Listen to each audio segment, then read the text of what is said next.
Greetings, one and all, and welcome to another episode of the Blindside Blitz Podcast. I'm your host, Caleb Steindale. Welcome to the program today. And boy, have we got a lot to talk about. It's that time of year again. Free agency has been going on for nearing a week now. This is the fourth day of free agency that I'm broadcasting this. It's Sunday night, and there have been some huge moves. Absolutely huge. Some have been a shock, others were expected, but some big-name guys are on the market and available to be signed right now. It's a juicy free agency period. Let's just say that. I only got 15 minutes to be with you for each show, so let's get right to it. I'll be going through each division, talking about each of the teams in that division and what they've been doing in free agency so far. Like I said, it's day 4, so this is over the past 4 days what the teams have been doing. We're going to start up in the AFC East. Gosh, it just feels like the New England Patriots are so good at everything. Just won the Super Bowl, and now they're winning in free agency right now. And not just in free agency, but, and I'm including this in my analysis of them, trading as well. Possibly the biggest surprise so far has been wide receiver Brandon Cooks from the New Orleans Saints. And I'll be doing this for each team, talking about the biggest arrival and the biggest departure from each team in the AFC East today. The biggest arrival by far is fourth-year wide receiver Brandon Cooks. The New England Patriots got him and a fourth-round draft pick from New Orleans in exchange for first- and third-round draft picks. The terms are undisclosed so far, but this is by far the biggest trade of the year. New Orleans had made it known that Cooks wasn't going to stick around, but I don't think anyone had any inclination as to where he'd end up. New England is giving up some prime draft picks for Cooks, but I think it should be worth it. He's coming off back-to-back 1,000-yard seasons. He's a speedy, deep threat, and it's arguably the primary missing piece in New England. With Edelman playing slot receiver, Gronk at tight end, I'm going to call it now, this receiving core has the potential to be among the league's best in 2015. Huge add here for the New England Patriots. Biggest departure right now, but obviously the Patriots have found a replacement for him. It's Brandon Cooks, 9th-year veteran tight end. He was shipped off to the Green Bay Packers through free agency on a 3-year, $20 million contract. After picking up Dwayne Allen from Indianapolis, Martellus Bennett's fate was all but sealed. His presence shouldn't be missed too greatly because he's going to be replaced by a similarly built tight end with a similar skill set. Bennett's also expected to undergo ankle surgery over the offseason, and given his injury history and lack of explosiveness in 2016, I'm not expecting him to continue to dominate at the same level that we're used to seeing him dominate. He's still a big red zone target that should do wonders in Green Bay for Aaron Rodgers, but I expect a little bit of a downfall for him. He's going to drop off the cliff just a little bit. That's the biggest departure for New England. Obviously, they found a replacement, but Bennett, the biggest departure. A couple of interesting notes. The Patriots do have some free agent question marks right now. Like I said, I think they've done so far the best in free agency, but nonetheless, they've got some question marks. On the offensive side of the ball, 7th-year running back LeGarrette Blount and 5th-year wide receiver Michael Floyd are set to become free agents. Between the two, however, the primary interest on the Patriots side is clear. Michael Floyd is the guy New England is looking to bring back more than Blount. Blount is likely going to require more money than the Patriots would be willing to fork over. Well, with him coming off an 18-touchdown season, his price has definitely skyrocketed. And with the running back depth in free agency in the draft, Blount is probably going to have to settle for less than he'd like to if he wants to sign with the team. Floyd, on the other hand, he is currently serving a 4-month DUI sentence, but he's someone the Patriots are interested in re-signing. He's a big physical presence. It would be greatly valued on the Patriots. On the defensive side, 5th-year linebacker Dante Hightower, he's getting interest from the New York Jets, per sources. And while New England has exhibited a desire to re-sign him, they'll only do it at the right price. And Hightower wants to become the highest-paid linebacker in the league, and that's something that the Patriots don't really want to do. The waters are too muddied, in my opinion, right now to get a clear picture of what's going to happen, but I think he'll either sign with Detroit or the Jets. And then you got Chris Long, defensive end. He's not going to be re-signing with the Patriots. He wants to be playing a bigger role than he was allowed to play in New England. One more similar to that which he played in St. Louis with the Rams. And then finally, some of the bigger storylines for New England. Fifth-year cornerback Stephon Gilmore is brought in from Buffalo on a 5-year, $65 million deal. $31 million guarantee. This is a huge deal. It guarantees that Logan Ryan isn't going to be re-signing with the Patriots. It's a surprising move. And additionally, they re-signed 10th-year vet defensive end Alan Branch to a 2-year, $8.5 million deal. He's 34, but he's still a huge piece of the puzzle for the New England Patriots. I expect him to have another good year. And obviously, the Patriots seem to make everyone that comes onto their team better. So expect Gilmore to have a decent year as well. Moving on, in the AFC East. Well, before I move on, my free agency grade for the New England Patriots so far, A-. They've just been kicking butt right now. Moving on to the Buffalo Bills. The biggest arrival for them, strong safety Micah Hyde. 5-year, $35 million contract. Hyde is an underrated, versatile safety that didn't get a lot of attention in free agency because he had a subpar season in 2016. He had some issues playing slot corner during his time in Green Bay, but Buffalo is confident in his abilities as both a safety and a punt return specialist. He'll probably be covering tight ends as well as returning punts this year. It's not surprising, in my opinion, the Bills were quick to scoop him up. They needed someone like Hyde. Biggest loss, however, cornerback Stephon Gilmore, just talked about him.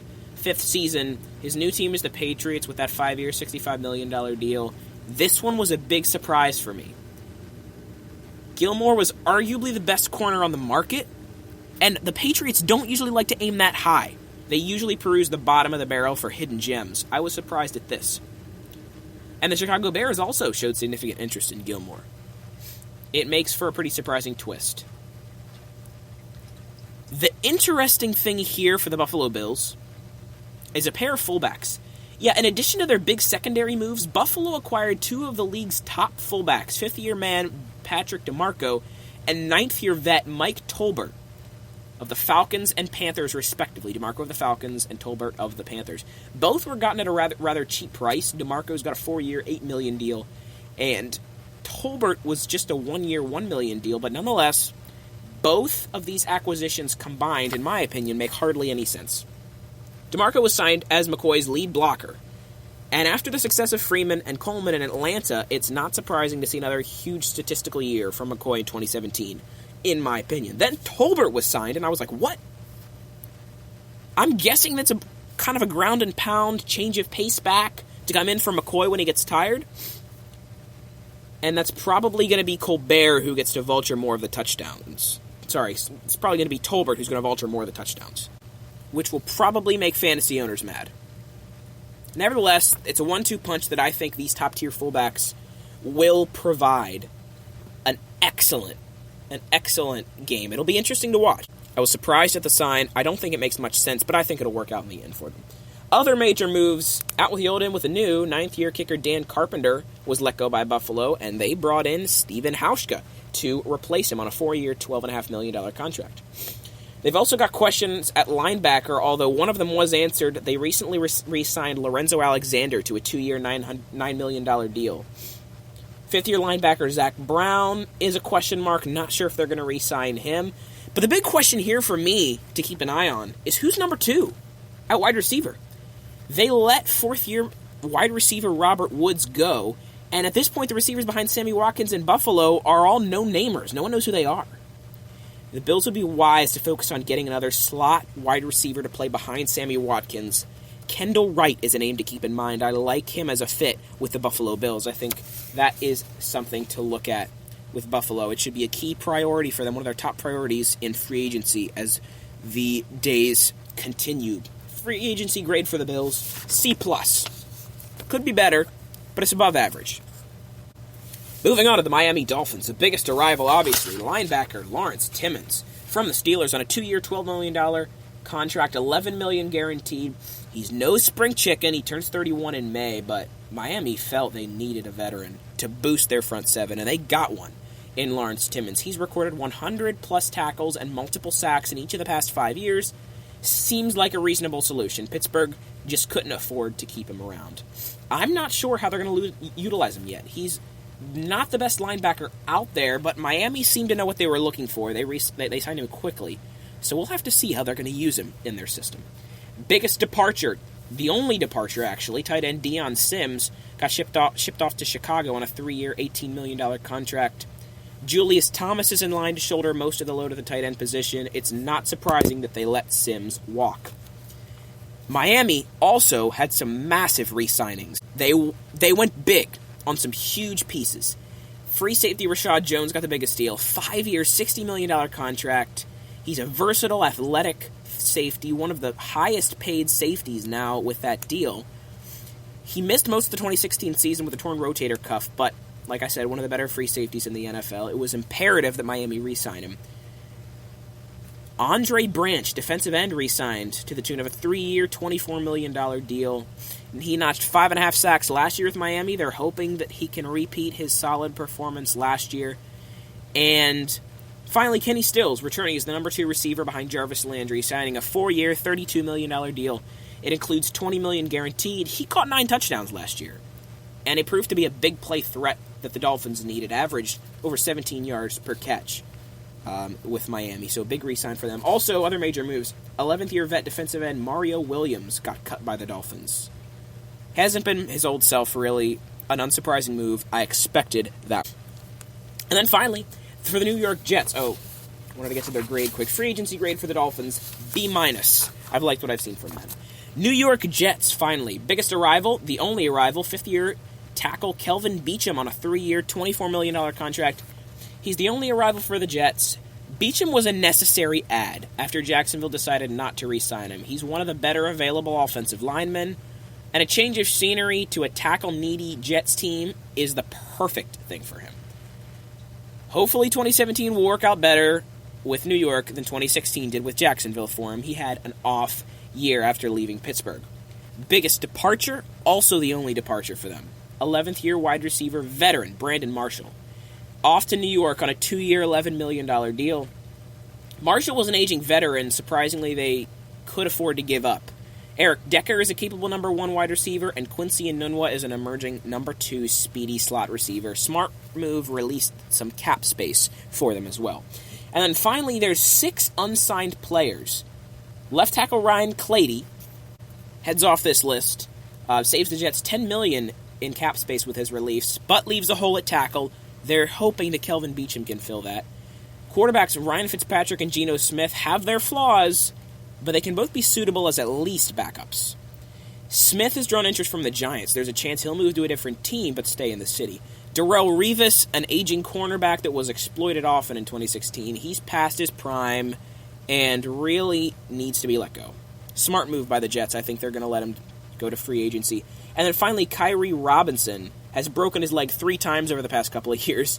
Wasn't useful at all to the Jets in 2016. All in all, the Jets get a B- grade because the releases that they made, the choices they made so far, while they haven't brought in anyone huge, they made some smart moves in releasing the players that they did. All right, that's going to do it for this episode, the AFC East of free agency. I'll be coming to you tomorrow, staying in the AFC and talking about some more free agent signings and releasings, recapping all of the NFL free agency. Here with you, Caleb Steindale on the Blindside Blitz podcast.